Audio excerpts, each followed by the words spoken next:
Hello. Now, whilst you still might be working on some program code to control the LEDs with the buttons that we've got on our circuit board here, I want to introduce you to this component down here. I'm sure you've spotted it already. It is a buzzer. So how can we go any further before I demonstrate to you how this buzzer works? So what I've done is I've taken off some of the jumper wires just so that you can see a little bit more clearly what's going on. Now, you can keep all of your jumper wires connected. We're going to use different pins to the ones we've used already. So if you do still have all 4 buttons and all 4 LEDs connected up, then that's absolutely fine. You don't need to take them out. But just for clarity, I've pulled out a few. So what I've got here is I've got button 1 connected into pin number 10, GP10, and LED 1 is still in GP21. So my code, as we left it at the end of the last video, was the one where we can press the button and the LED is lighting up, and as I take my finger off, then the LED goes off. So this is kind of what we want to see with a button that when I press it, I've got something coming on. How about we now work through some code such that when I press button 1, not only does the LED come on, but also I get a sound as well, a little beep from the buzzer to give me confirmation that I've pressed that button. Well, if you've taken a look at the writing, very, very small, you'll see that at the bottom of this set of button pins here, we've got the word buzzer. And just like the other components, as we've said before, these components all have a little resistor in their circuit, which is shown up here. And those connect then to ground, to the negative power supply rail, which means that all we need to do to complete the circuit is to give them a positive voltage. So let's say I'm going to take a jumper wire and I'm going to plug it into buzzer. Now what I'm going to do very, very quickly is I'm just going to come up here to my 3-volt pins. These are just permanently at 3.3 volts. So if I were just to touch it here, did you hear it? No, I don't know how well that's going to come across on the video, but there we go. You can tell that it's quite a loud noise, isn't it? The power just needs to be connected like that. Now, obviously, we don't want it permanently connected because that's going to annoy everybody in your house, not just yourself. What we're going to do is we're going to connect it, obviously, to one of our GP pins so that then we can switch it on and off with our Python program. So I'm just going to put it into the bottom right-hand pin here. This is GP16. I'm just going to plug it in there. Now, let's come back to our code. So before we edit this code, what we're going to do is we're going to do some tests first. So we'll do a little bit of code which is a bit simpler, which is going to help us work out whether we can control this buzzer on or off.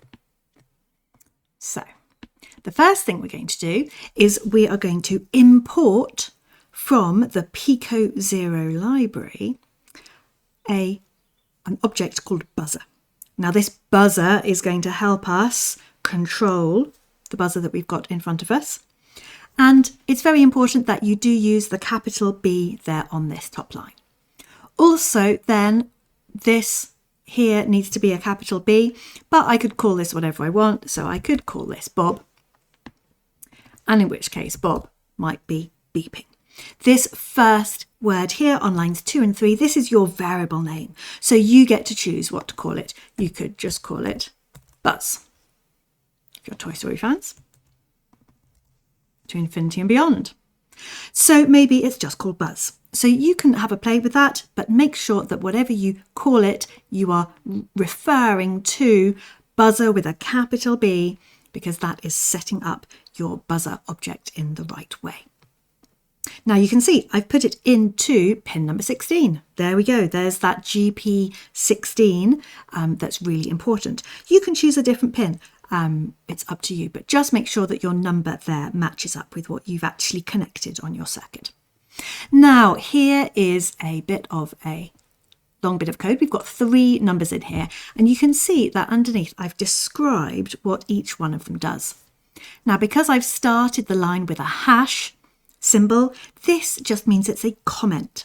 So Python ignores it. So it's just a way that you can put in bits of explanation or notes for your code to help you remember what the numbers mean or what the function is doing. So comments are really, really useful, especially when you're learning how to program, just to remind yourself, oh, this is what I did and this is why. So our buzzer object has a function called beep, which is perfect for us to learn how this works. This is where we're going to start. The first number of 0.2 is how many seconds the buzzer is going to be switched on for. Then the next number, we've got a comma, then the next number is 0.5 seconds. That's how long the buzzer is then going to be switched off for.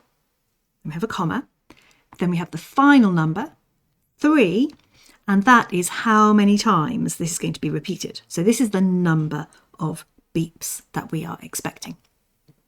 So we're going to run this code and we're going to see what happens. Let's see if you can hear it. Did you hear that? Beep, beep, beep. That was 3 beeps, quite short, with a slightly longer gap in between. So what I want you to do is to have a go and see if you can get your buzzer to beep in a similar way. Maybe once you've had a go at that, you might want to change some of the numbers in here. So maybe you might want to make it a little bit of a longer beep. I'm going to bump mine up to 0.3, but maybe I'm going to have them repeating faster. So my off time is going to come down as well. And maybe I'm going to do it 5 times. Can you picture what's going to happen? Let's see.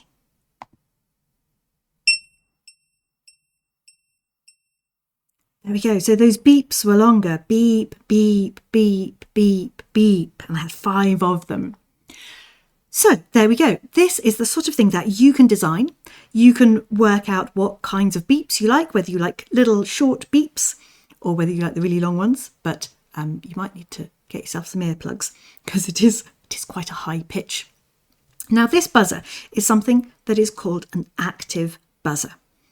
And what it means is that inside it's got a membrane which can vibrate or oscillate when you put a signal through it. When you put a voltage between the pins, then it is going to just vibrate at the frequency that it is set at. So this buzzer, we can just say switch on, switch off. So that's very similar to what we can do with our LEDs. So let's come back to our Let's come back to our LED code. Do you remember what we did here was that we did a little loop, a little while true is true loop, which is going to go round and round forever. If the button 1 value is 1, that means we've pressed it. In which case the LED 1 is going to come on and we're going to sleep for 0.2 seconds. In all other cases, we're going to switch the LED 1 off. Now, hopefully you played with that code a little bit to maybe add in extra buttons or extra LEDs. Let's add in the buzzer. So the first thing we're going to do, let's go to the first line and we're going to add in the buzzer. Remember, with a capital B. Now we have LED 1, we have button 1 defined. Now let's just call it buzz again, shall we? And my buzzer is in pin 16. So that is all set. Now, if the button is pressed, the LED is going to come on.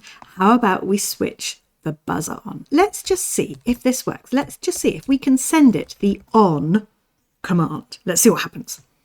And otherwise, let's see if we can switch it off. It might work. Let's give it a go.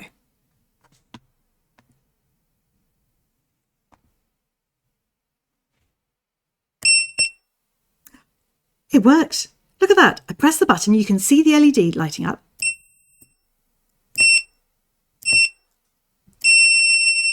Oh, that really is a nasty noise, isn't it? Again, I don't know what this is sounding like on the video.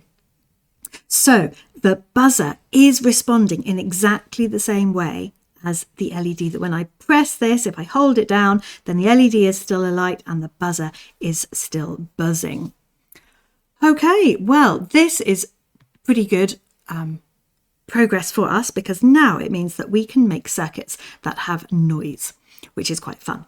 Now, maybe you have already taken a look through the other components in your kit, and maybe you have discovered this. This is quite a bit bigger actually than the buzzer on the Pico breadboard. This is another buzzer. This is an active buzzer, just like this one here, which means it's got a membrane inside which can oscillate when you give it a signal, and it will just make a noise. Let's see what kind of noise it makes. Now, unfortunately, at the moment, these have got very small little wires, exposed wires there. So it might be that I'll have to show you guys how to strip off more of this insulation. But it can work that these will fit into your breadboard. So what I'm going to do is I'm just going to put one of these down in there, and it should kind of stay. Okay, it should feel like it's being gripped underneath the surface of the breadboard there. And let's put the other one in. Oh.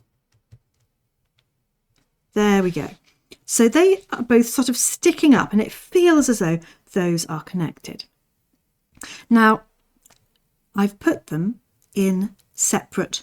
Now, I know they look like columns, but really our breadboard goes this way round. And our rows come across like this. Can you see the row 1, row 2, row 3, etc.? So it's a bit like battleships. You need to know kind of which way round you're going. So this means then we've got columns A, B, C, D and E. Now A1 is connected to B1 and C1 and D1 and E1. Those are all connected underneath the surface there. So those 5 holes are all connected with a metal strip underneath. Then the next row, on row 2, again, we've got those 5 holes that we can connect things underneath the surface to. Then you see this gully in the middle here. There's no connections across this. So as we come over here to this top row, F, G, H, I, J, although it's row 1, these 5 are not connected to these 5. Okay, which is actually quite useful because it means we can put some components across this divide here, and it means that each leg is separate and we haven't got a short circuit. So having said that, oh, it's jumped out again. So having said that, what that means is that if I want to connect to the buzzer wires that I've just put in here, I'm going to need some other jumpers. And I'm going to need the ones which have a pin at one end and a socket at the other. Okay, so take a look in your kits and see if you can find some of these which have a pin at one end and a socket at the other. So now I can connect to the red wire, the positive, red is always positive, for my buzzer, and I could put it in this one, this one, this one, or this one. I've got 4 options there. Okay, so I'll maybe just put that one in there. And now this buzzer, I'm actually going to take over to, I'm going to put it into pin 17. Okay, so my buzzer on my board here is in pin 16. I'm going to just slide that back in again. And this buzzer on my breadboard is pin 17. I know it's gone off the screen, but it is there. I'm not going to fiddle with it because it's just connected really nicely. So now for the black, which is the negative side of my buzzer, I'm going to connect into there. And I just need to connect to any ground rail.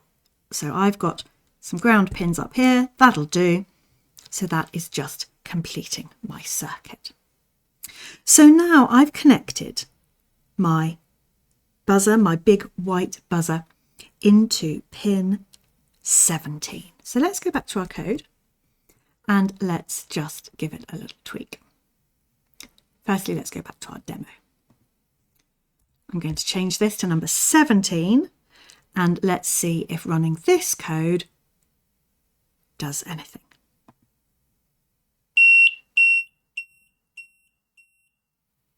Now, I don't know if you heard that. I don't know if you can hear the difference. I can hear the difference here in the room. This buzzer is actually a little bit louder than the other one. I think it's probably a slightly different frequency. This buzzer would be quite useful if you were to be designing a little burglar alarm, intruder alarm, or something like that, and you might want to have a slightly louder sound. So buzzer 17 is working well there. Let's come over here to this code. Oh, where is it? There we go. We've put this in. Let's put in number 17 and let's see how this code works. So this is the one where I'm going to press button 1.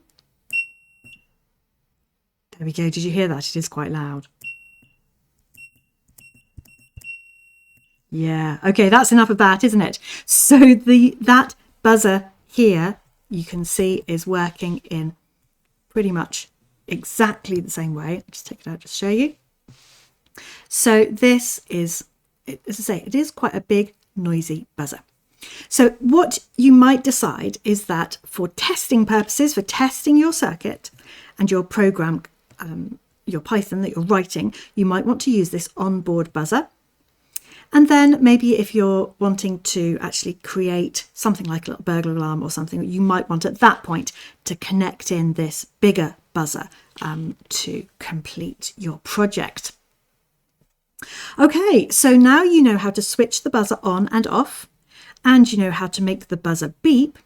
Now you can go back to your code with lots of LEDs and buttons and things, and you can just have a little play and a practice to control all of these buttons and buzzers and LEDs, so that when we start on our first big project, you've got some code which you'll be able to use as a template to really get going on that.